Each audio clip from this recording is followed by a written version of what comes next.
저는 지난주 플로리다에서 열린 회의에 참석하는 길에 총격 사건이 난 마조리 스톤맨 더글라스 고등학교를 방문하고 그곳에서 기도하고 왔습니다. 지금 찍어온 사진이 계속 보여질 겁니다. 여러분 아시듯이 19살 난 태학생이 반자동 소총을 가지고 학교에 들어가서 17명의 생명을 앗아간 그러한 비극적인 사건입니다. 현장에 갔더니 많은 경찰들이 배치되어 있고요. 방송국 차량들과 기자들이 조용히 움직이고 있었습니다. 그 지역에 있는 목사님의 말을 들어보니 저 학교 사고가 났던 건물은 완전히 허물고 다시 짓는다고 합니다. 현장에 가서 보니까 많은 사람들이 저곳을 방문하고 있고요. 지금 보시듯이 많은 꽃다발과 꽃들과 또 편지들, 또 성경책 이런 것들이 저 학교의 울타리를 계속 저렇게 장식하고 있었습니다. 가서 보니까 역시 고통과 두려움과 상처, 이것은 여전히 현재 진행형이고 이 상처는 참 오래 지속되겠다 이런 마음이 들었습니다. 그 펜스에 걸려있는 많은 것들 중에 특별히 성경 구절 하나가 눈에 들어왔는데 우리가 잘 아는 시편 23장 4절의 말씀입니다. 시편 23장은 여호와는 나의 목자시니 내게 부족함이 없도다 이렇게 시작하는 시편이죠. 그 4절은 I will fear no evil for you are with me. 주께서 나와 함께 하심으로 두려워하지 않으리라 이러한 구절입니다. 저는 그 성경 구절을 보면서 이걸 써 붙인 사람의 심정이 무엇이었을까를 좀 생각해 봤습니다. 왜 두려움이라는 성경에 나와 있는 많은 단어 중에 두려움이라고 하는 단어를 선택을 했을까 공감할 수 있었습니다. 폭력이 두려운 겁니다. 사람들이 세상이 두려운 겁니다. 어제까지 같이 지내던 학생인데 갑자기 폭력을 행사하는 그러한 모습을 보면서 누가 폭력을 휘두르는 사람이 또 될지 모르는 이 주변에 있는 사람들을 향한 그러한 두려움도 있고요. 사랑하는 친구들을 잃은 그 두려움, 그리고 이러한 불행이 언제든지 나에게도 닥칠 수 있다라고 하는 그러한 두려움도 있었을 것입니다. 그리고 세상에 악이 관영하는 것을 보는 그러한 두려움도 함께 있었을 것입니다. 이러한 사건들을 보면서 이것은 이 땅에서 살아가는 우리와 우리 자녀들, 우리 교인들의 삶과도 직접적으로 연결되어져 있는 일들이기 때문에 제가 그곳에 방문한 동안에 편지 하나를 좀 준비를 해왔습니다. 이 사고가 일어났던 이 플로리다 지역의 그 연회에 켄 칼터 감독이 주도하는 그 지역에 있는 연합감리교회들이 5,000통의 편지를 우리 주지사와 상원과 하원 의원들에게 보내자라고 하는 운동인데요. 거기에 동참하기 위해서 주지사와 이 지역에 있는 주지사와 상원, 하원 의원들에게 보내는 편지를 만들어 왔습니다. 다음 주일에 총기 규제를 촉구하는 그러한 편지 보내기 함께 좀 여러분에게 배포해 드릴 텐데 거기에다가 여러분의 사인을 좀 해서 모아주시면 한꺼번에 좀 보내도록 하겠습니다. 여러분의 많은 동참을 좀 부탁드립니다. 이 학교가 한두 시간 정도 거리라면 저는 여러분을 모시고 가서 함께 좀 기도하고 오고 싶다 이런 마음이 있지만 사실 좀 너무 멉니다. 우리가 가지는 못하지만 아까 우리 같이 기도했던 것처럼 우리의 중보기도로 그 아픔의 현장에 우리가 함께 할 수는 있을 것입니다. 여러분 계속 기도해 주시기를 부탁을 드립니다. 고통의 치유를 위해서 기도해 주시고요. 이러한 죄악의 현실을 아파하며 기도해 주시기 바랍니다. 그리고 이러한 상처가 있는 곳마다 하나님의 위로와 또 하나님의 정의가 세워지는 그런 하나님의 나라가 확장되어질 수 있도록 기도해 주시기 바라고요. 또 동시에 우리 모두가 이런 일들 때문에 분노의 노예가 되지 않기를 기도하고 동시에 이러한 악을 하나님 멸하여 달라고 그렇게 기도해 주시기 바랍니다. 이런 일들이 벌어지는 것을 볼 때마다 제 마음에 드는 생각, 의문들이 좀 있습니다. 왜 하나님은 악한 사람들을 내버려 두실까라고 하는 의문입니다. 당장 심판하셔서 정의가 살아있다는 걸 좀 보여주셔야 맞는 거 아닐까. 이러한 비극적이고 무자비한 일이 또 테러가 또 착취가 이렇게 수많은 일들이 일어나는 이 세상에서 하나님은 과연 정의를 원하시는 걸까? 왜 이러한 것들이 오늘도 보존되고 하나님은 왜 가만히 계실까? 좀 당장 심판하셔서 정의가 살아있다는 것을 좀 보여주셔야, 그래야 악한 사람들은 자신들이 잘못됐다는 것을 빨리 깨닫고, 그리고 선한 사람들은 그런 모습들을 보면서 계속 선하게 살아갈 용기를 좀 얻게 해주셔야 맞는 것이 아닐까, 이런 생각들을 해봅니다. 이런 모든 것은 저스티스에 관한 그러한 이슈일 텐데요. 마이클 샌델의 저스티스라고 하는 책에 보면 과연 정의란 옳고 그름을 판단하는 문제일까라는 질문으로 이 책을 시작하는 것을 봅니다. 조금 된 이야기면 2004년에 여름에 태풍 찰리가 플로리다를 강타한 적이 있습니다. 이 태풍으로 인해서 22명의 인명피해가 났고요. 110억 달러에 이르는 어마어마한 재산 피해를 입었습니다. 거기다가 엎친 데 덮친 격으로 물가의 가격 폭등이 발생을 했는데요. 주유소에서 한 봉지에 2불 하던 얼음이 10불에 팔리기를 시작을 했습니다. 그때는 8월이었고 무척 더운 날씨였고 이 태풍으로 인해서 전기 공급이 나빠졌기 때문에 가정마다 에어컨이나 냉장고를 돌릴 수가 없게 되었습니다. 그래서 얼음을 사려는 사람들이 참 많아졌는데 가게 주인들은 얼음을 평소보다 이렇게 5배나 비싸게 팔기 시작을 한 겁니다. 그뿐이 아니라 쓰러진 나무를 잘라내서 치워야 됐는데 그러기 위해서 전기톱을 사거나 또 지붕을 고치려는 사람들이 많아지니까 평소에 $250 하던 전기톱이 $2,000에 팔리기 시작을 합니다. 컨트랙터들은 지붕을 덮친 나무 2그루를 치우는데 23,000불을 찰지하기 시작을 합니다. 한 77세의 할머니는 이 허리케인으로 집을 못 들어가게 되니까 모텔에 묵었는데 평소 하룻밤 숙박비가 40불 하던 모텔이 이 방값이 $160나 지불해야만 하는 그런 일들이 벌어집니다. 플로리다 주민들은 이 바가지 요금에 분개하기 시작합니다. US 투데이 신문 헤드라인에는 태풍 뒤에 찾아온 약탈자들이라는 문구의 기사가 실렸습니다. 한 주민은 다른 사람의 어렵고 불행한 처지를 이용해서 한몫 챙기려는 행동은 옳지 않다, 이렇게 TV에 나와 분통을 터뜨립니다. 이 플로리다주의 법무장관인 찰리 크리스토는 허리케인 때문에 고통당하는 사람들을 이용하는 자들의 지나친 탐욕에 경악한다, 이런 발표를 하기에 이릅니다. 이 플로리다에는요, 이런 가격의 폭리 이런 것들을 금지하는 법이 있대요. 그래서 이 주정부가 이 법을 집행하려고 했을 때 놀라운 거는 경제학자들이 그것을 반대하고 나오기 시작했다라고 하는 겁니다. 왜냐하면 이 경제학자들은 이 대중들이 분노하는 건 오해에서 비롯된 것이다, 이렇게 이야기를 하면서요. 특별히 경제학자 토마스 소엘이라고 하는 사람은 이 템퍼 튜리분지에다가 이런 기고를 합니다. 이 가격 폭동이 플로리다 주민에게 어떻게 유익한가라고 하는 내용의 기사를 게재를 해요. 근데 그 내용은 이런 것들입니다. 소비자들이요, 얼음이 필요해지니까 이제 얼음을 사기 위해서 마트에 간단 말이에요. 그런데 가격이 비싸졌어요. 이렇게 됨으로써 소비를 억제하는 효과가 생긴다는 겁니다. 그러니까 이런 뜻일 거예요. 만약에 이 얼음이 평소처럼 한 봉지에 2불이라고 하는 싼 가격에 판매가 된다면 많은 사람들은 지금 얼음이 필요한 거 아닙니까? 그러니까 막 주유소나 아니면 그로서리나 이런 데 마트에 달려가서 얼음들을 사재기를 할 거예요.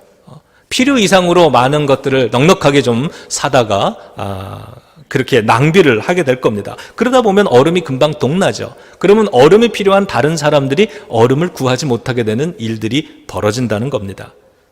그래서 이 가격이 비싸짐으로 불필요한 소비를 억제하는 효과가 나타난다는 게 첫 번째 이유고요. 두 번째 이유는 얼음 가격이 10불로 뛰어오르면 저 먼 타주에서 얼음을 생산해내는 그러한 업자들이 거리가 멀지만 얼음을 만들어서 플로리다에 가지고 가면 이익이 될 거라는 생각이 들기 때문에 얼음을 만들어내고 그리고 그것을 먼 거리를 가지고 와서 플로리다에 공급을 하게 된다는 겁니다. 이렇게 되면은 이 플로리다의 얼음 공급이 넉넉해지면서 다시 가격이 내려가게 되고 거기에 있는 사람들은 얼음을 넉넉하게 공급받게 되는 이런 효과가 있다는 뜻이에요. 물론 경제학자들은 여기에 대한 또 반론도 많이 내놓습니다. 오늘 제가 나누고 싶은 이야기는 이런 이야기를 통해서 이 저스티스라고 하는 것이 얼마나 판단하기 어려운 것인가를 이해해 보게 되고요. 그리고 동시에 제가 생각할 때 저스티스라고 하는 건 어려움이 있으면 그렇게 가격 올리지 말고 평소 가격으로 아니면 더 싸게 도와주고 뭐 이런 게 내가 생각하는 최선의 정의라고 생각을 하는데, 이 경제학자들 입장에서 보면 우리 같은 이러한 일반 시민들이 보지 못하고 생각하지 못하는 그 너머의 깊은 정의를, 이 저스티스를 본다라고 하는 거예요. 내가 생각하는 것들이 다 최고의 정의는 아니구나, 이런 생각이 들죠. 이런 것을 우리의 신앙생활에다가 좀 적용을 해보면은요, 내가 생각한 최고의 정의라고 생각했던 것이 사실은 그렇지 못할 경우도 있다는 것을 인정하게 되는 거예요. 내가 생각한 것보다 더 높고 더 깊은 하나님의 정의가 가능하다는 것을 인정할 수 있게 된다는 겁니다. 그래서 우리는 이 세상에서 가장 정의로운 존재가 바로 하나님이시라고 하는 사실을 인정하고 그것을 믿고, 나의 수준과 나의 형편, 나의 자리에서는 정의롭지 않다고 생각되는 분량에도 분명 하나님의 정의가 역사하고 있다고 믿으면서 살 수 있다는 거예요. 이런 사고 현장에 갖다 놓은 그 꽃다발과 초 가운데 걸려있던 두 개의 성경 구절, 이런 사진으로 좀 보셨을 겁니다. 하나가 시편 46장 1절, 또 하나는 시편 34장 18절, 오늘 우리가 성경 봉독했던 그 구절입니다. 하나님은 우리의 피난처시요 힘이시니 환난 중에 만날 큰 도움이시라. 하나님은 마음 상한 사람에게 가까이 계시고 낙심한 사람을 구원해 주신다. 저는 이 두 편의 시편을 찾아서 46장과 34장을 다시 한번 읽어보고 묵상을 좀 했습니다. 그리고는 이러한 현실 속에 우리가 이러한 저스티스라고 하는, 정의라고 하는 이러한 판단 속에서, 그렇다면 오늘 우리는 성경을 통해 어떠한 자세, 어떠한 입장을 가지고 이 세상을 살아야 되는 것인가를 함께 나누고자 합니다. 시편 46장 1절부터 3절, 자, 우리 한번 1절과 2절 다 같이 큰 소리로 읽겠습니다. 하나님은 우리의 피난처시요 힘이시니 환난 중에 만날 큰 도움이시라. 여러분, 이 1절은요 믿음의 고백이죠. 하나님을 향한 우리의 고백입니다. 만일에 우리가 저 고백을 하지 못한다면 뒷구절 읽을 이유가 없습니다. 우리는 이 1절을 우리의 고백으로 믿고 있죠. 하나님은 우리의 피난처가 되어 주십니다. 하나님의 힘은 이 땅에 하나님의 정의를 세우기에 부족하지 않습니다. 하나님은 환난 중에 만날 큰 도움이 되어 주십니다. 여러분, 이것은 우리의 고백입니다. 우리의 신앙입니다. 그렇습니까? 아멘. 자, 그렇다면 2절 읽습니다. 그러므로 땅이 변하든지 산이 흔들려 바다 가운데 빠지든지. 3절 읽습니다. 아멘. 네. 자, 땅이 변하고 땅이 흔들려서 바다 가운데 빠지고 바닷물이 솟구쳐 올라오고 뛰놀고 그것이 넘쳐서 우리를 다 집어 삼켜버리고, 자, 이러한 상황을 한번 생각해 보세요. 여러분, 이거는 천재지변입니다. 일어나지 말아야 하는 일들입니다. 일상적이지 않은 일들이고요. 이런 일들이 일어나지 말아야 되는데 한번 일어나면 우리의 삶을 송두리째 쓰러뜨리고 위협하는 일들입니다. 없어야 되는 일들입니다. 그러나 우리가 살아가면서 경험하는 건 이러한 일어나지 말아야 되는 일들이 일어난다는 거예요. 우리의 삶 속에. 하늘이 무너지는 것 같고 땅이 꺼지는 것 같은 그러한 고통스럽고 절망적이고 슬픈 비극적인 그러한 일들이 우리의 삶 속에 일어나는 것을 종종 경험합니다. 그런데 이러한 때에 당연히 충분히 두려워할 만한 상황인데, 자, 3절의 마지막 부분을 보니 이렇게 시편 기자는 고백합니다. 우리는 두려워하지 아니하리로다. 두려워할 만한 상황에서 두려워하지 않을 수 있는 이유는 무엇 때문입니까? 여러분, 바로 1절 때문인 겁니다. 하나님은 우리의 피난처이시고 힘이시고 환난 중에 만날 큰 도움이시기 때문에 그렇습니다. 그 하나님을 우리가 소망하고 믿기 때문에 견딜 수 있다는 겁니다. 그러고 보면은요, 2절, 3절 같은 그러한 삶의 현실을 우리가 눈으로 보고 살아가는데 그 2절, 3절을 바라보던 시선을 1절로 옮기는 것이 믿음이라는 겁니다. 오늘 내 삶에 우리 주변에 일어나는 이런 비극적인 이러한 어려운 일들을 이것을 바라보던 시선을 그 일들에서 돌려서 우리를 도우시고 보호하시고 지키시는 힘이 있은 하나님을 바라보는 그 믿음. 반면에 사탄은 1절을 바라보는 사람들의 시선을 2절로 계속 옮기게 만드는 거죠. 그래서 산이 꺼지는 것, 바다가 요동치는 것, 이러한 것들을 보면서 두려움에 쌓이게 만들고 분노하게 만들고 염려하게 만들면서 위축되게 만드는 거죠. 그러면서 하나님을 의심하게 만들고 삶의 절망과 회의를 느끼게 만듭니다. 그러면서 이 인생을 미워하고 사람들을 서로를 미워하면서 더 나아가서는 서로에게 공격적이 되게 만드는 그것이 사단이 우리 속에 하는 일 아니겠습니까? 그렇기 때문에요, 2절, 3절을 말하는 사람과 2절을 말하는 사람과 1절을 말하는 사람의 삶의 차이는 클 수밖에 없습니다. 가나안의 12 정탐꾼 이야기 우리가 잘 아는데요, 여호수아와 갈렙 같은 부류의 사람들은 1절을 말하는 사람이었습니다. 그들 속에 현실에 놓여져 있는 가나안 땅이라고 하는 이 인생의 무게는요, 2절 같은 것이었어요. 어마어마하게 힘든 장애물이었습니다. 그런데 그들은 그 장애물을 보던 눈을 들어서 하나님을 바라보기 시작한 거예요. 그러면서 하나님이 우리에게 주신 땅, 우리에게 약속하시고 우리와 함께 하신다고 하셨으니 그 하나님을 믿고 우리는 저 땅에 들어가자. 저들은 우리의 밥이다. 이렇게 얘기할 수 있었던 거예요. 이게 여호수아와 갈렙이 살아가던 그들의 가치관, 사고방식이었던 겁니다. 여러분, 인생의 미래는 결국 우리들이 가지고 있는 가치관을 따라가게 돼 있는 겁니다. 사고방식을 따라가기 마련이에요. 적과 꿀이 흐르는 이 약속의 땅을 눈앞에 두고 그들이 하나님을 고백할 수 있었던 이 사람들의 사고방식, 그래서 저들은 우리의 밥이라고, 우리는 저 땅에 들어갈 수 있다고 이러한 사고방식을 가졌던 사람들의 미래는 결국엔 그 땅에 들어간 거잖아요. 여호수아와 갈렙은 그 땅에 들어갔는데 나머지 10명과 백성들은 1절을 보지 못하고 2절에 시선이 머물고 맙니다. 저들은 강하다. 저 장애물은 너무나 크다. 우리는 저들 앞에 메뚜기 같다. 우리는 들어가지 못할 거야. 이게 그들이 삶을 살아가는 그들의 방식이었다는 겁니다. 그랬더니 어떻게 되는 거예요? 그들의 미래는 38년을 광야에서 더 헤매다가 한 사람도 그 땅에, 가나안 땅에 들어가지 못한 거예요.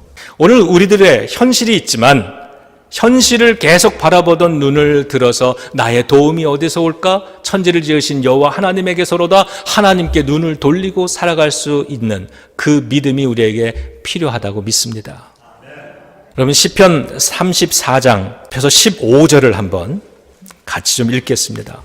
이 시편 34장에는요, 절반은 악인에 대한 하나님의 심판을 이야기하고 있고 절반은 선한 사람들을 향한 하나님의 은혜를 이야기하고 있습니다. 먼저 하나님의 은혜에 대한 분량을 찾아서 읽을 겁니다. 자, 15절 읽습니다. 시작. 여호와의 눈은 의인을 향하시고 그의 귀는 그들의 부르짖음에 기울이시는도다. 여러분, 이게 하나님의 가치입니다.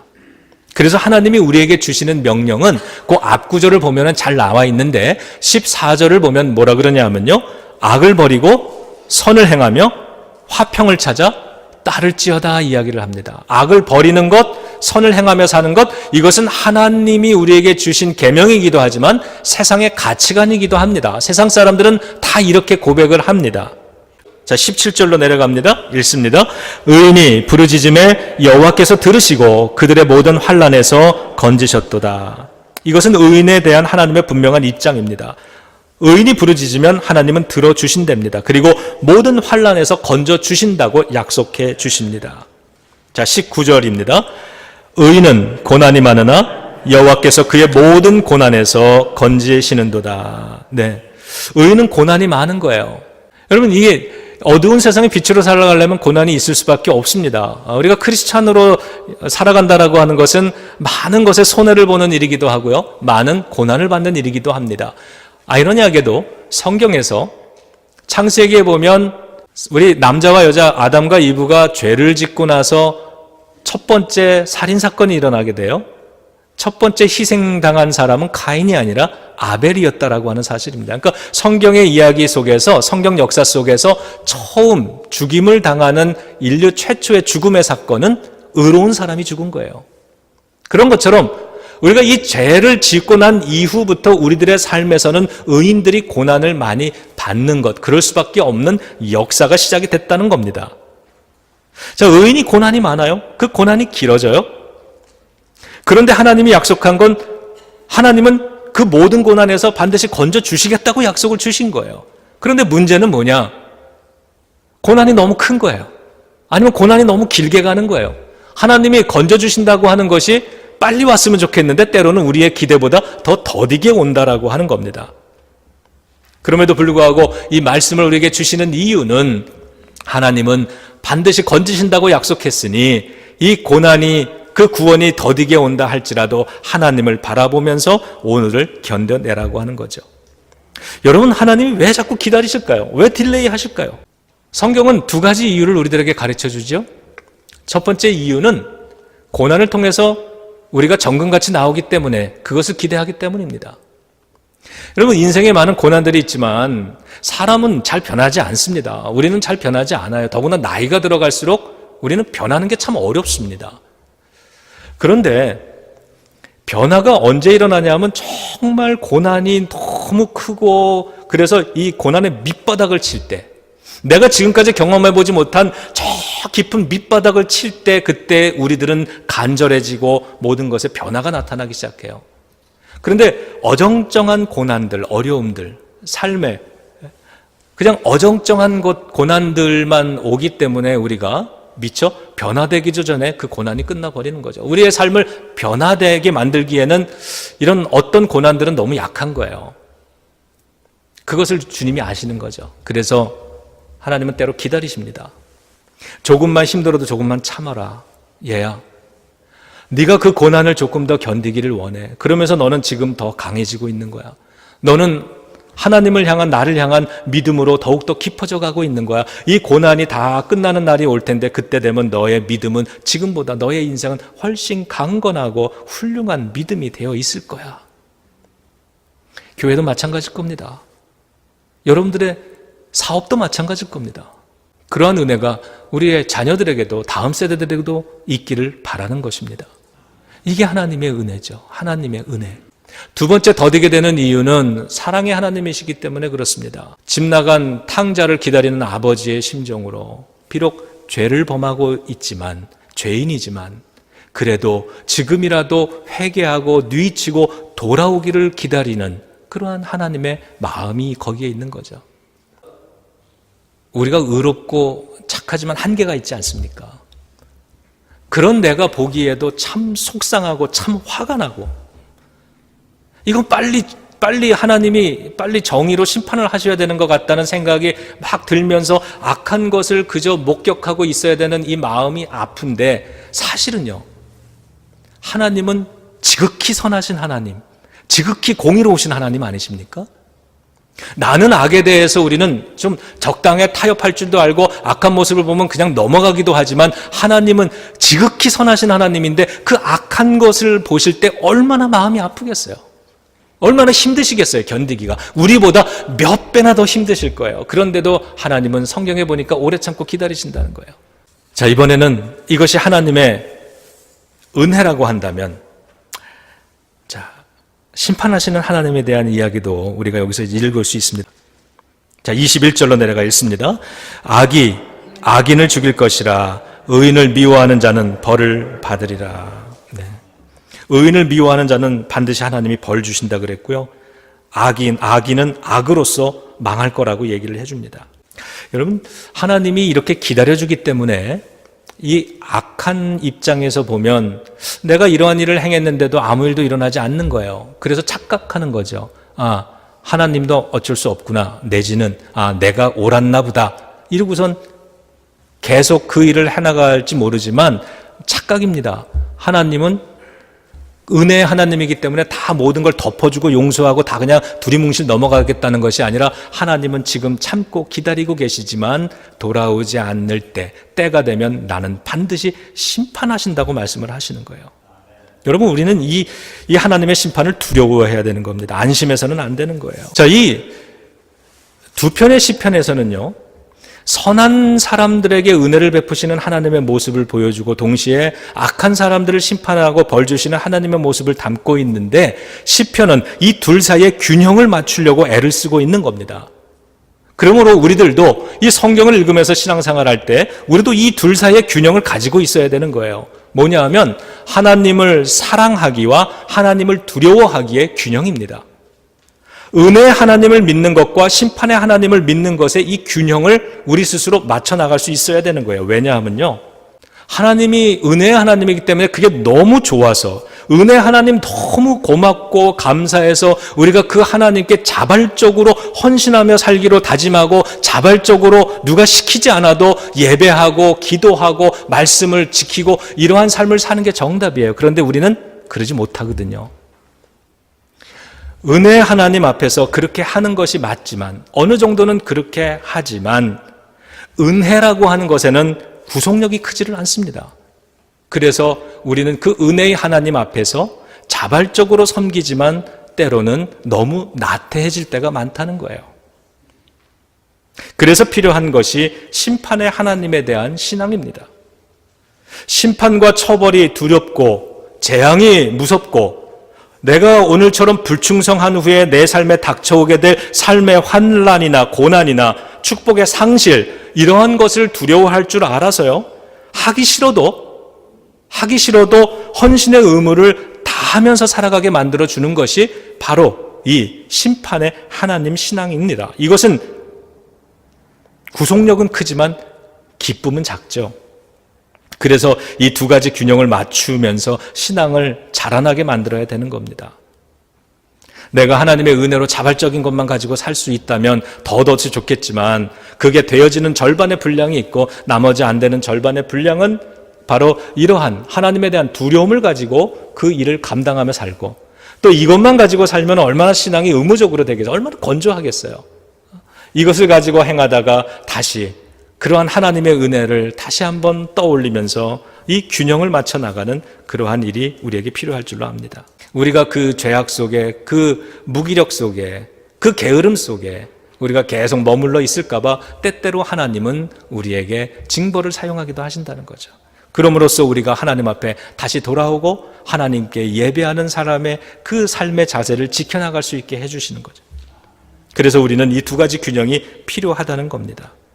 이 악하다고 보여지는 이러한 세상을 하나님의 심판의 눈으로 바라볼 수 있기 때문에, 여러분, 우리는 분노에 지배당하지 않을 수 있는 거고요, 악한 사람들이 번성하는 것을 보면서 너무 낙심하지 않을 수 있는 거예요. 왜?